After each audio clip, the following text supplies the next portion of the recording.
na sua opinião, quais são os pontos mais críticos a serem considerados?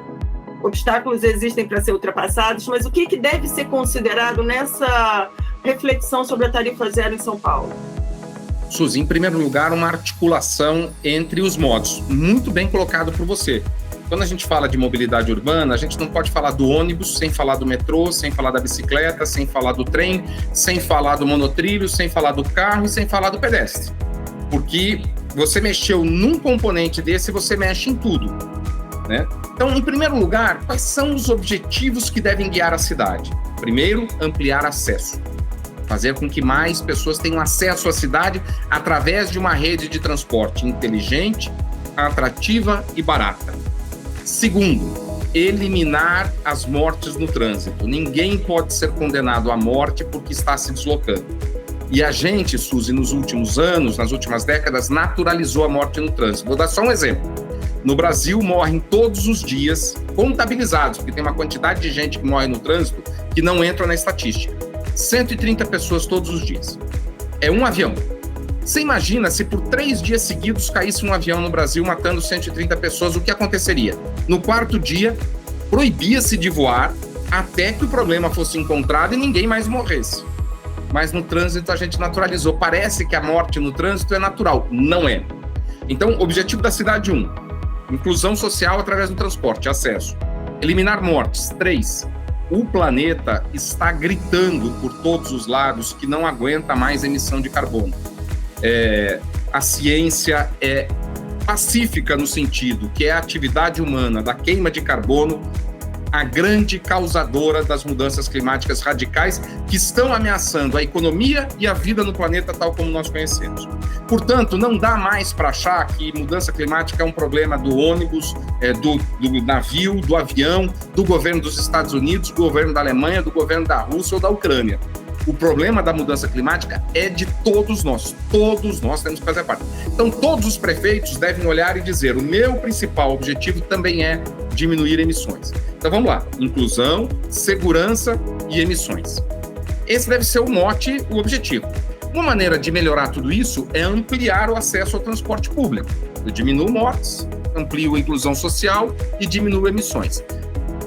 Mas não dá para fazer isso só numa peça do sistema, não dá para fazer isso só no ônibus, porque se o prefeito de São Paulo colocar tarifa zero só nos ônibus, ele vai esvaziar o metrô e o trem, porque o usuário vai querer viajar de graça, não vai querer pagar no metrô e no trem, o ônibus não vai dar conta dessa demanda e ele vai quebrar o metrô e o trem. Então não dá para fazer isso isoladamente.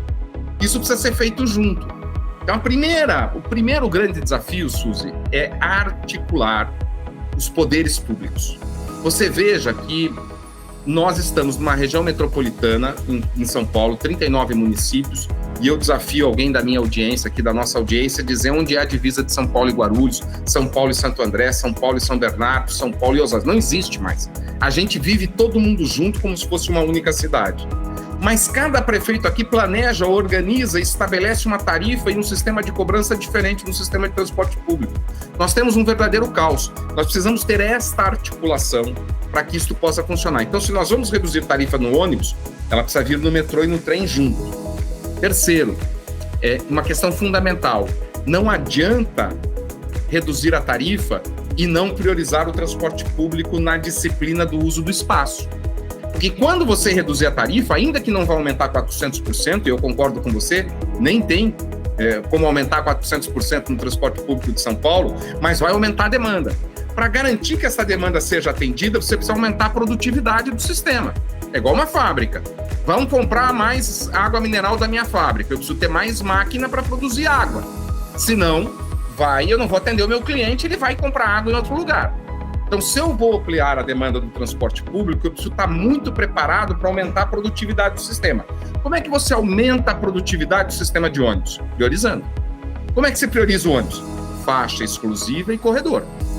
Nós estamos, de fato, preparados para aumentar faixa exclusiva e corredor, porque, em geral, as pessoas que andam de carro não vão gostar. Mas não tem jeito. O ex-prefeito de Bogotá, o Henrique Peñalosa, ele tem uma frase que eu adoro, que ele diz: se um ônibus leva 80 pessoas e um carro leva uma pessoa, o ônibus deve ter 80 vezes mais espaço que o carro. Então, é um conjunto de medidas que precisam vir em favor do transporte público. E precisa enfrentar a resistência de quem anda de carro. E por quê? Eu sou inimigo do carro? Não, eu não sou inimigo do carro. Todo mundo tem direito de ter carro. Agora, não pode ser a prioridade. E simples, porque não cabe. Se todos os cidadãos de São Paulo resolverem sair ao mesmo tempo de carro, vai todo mundo ficar parado. Todo mundo vai ficar parado. Então você não pode fazer política pública para um modo de transporte que não é produtivo, não é inclusivo, não é seguro e não é sustentável. A política pública tem que ser destinada ao ônibus. O carro vai ficar mais devagar. Vai ficar mais devagar. O carro não vai circular em determinadas regiões. Não vai. Isso viola o direito de ir e vir? Não, na Constituição não está escrito que o direito de ir e vir é de carro. Né? Na Constituição está escrito que há o direito de ir e vir. Você pode ir a pé, de ônibus. O carro é um meio que você vai poder usar, mas vai ter menos espaço para você, vai ser mais caro usar, porque nós precisamos priorizar o transporte público. E não dá para inventar espaço, Suzy. Espaço é um item restrito nas cidades. Não dá para construir um segundo piso de toda a cidade de São Paulo. Então, como é que você administra a restrição, né? Na sua casa, a sua sala não cabe o sofá, a mesa e a estante.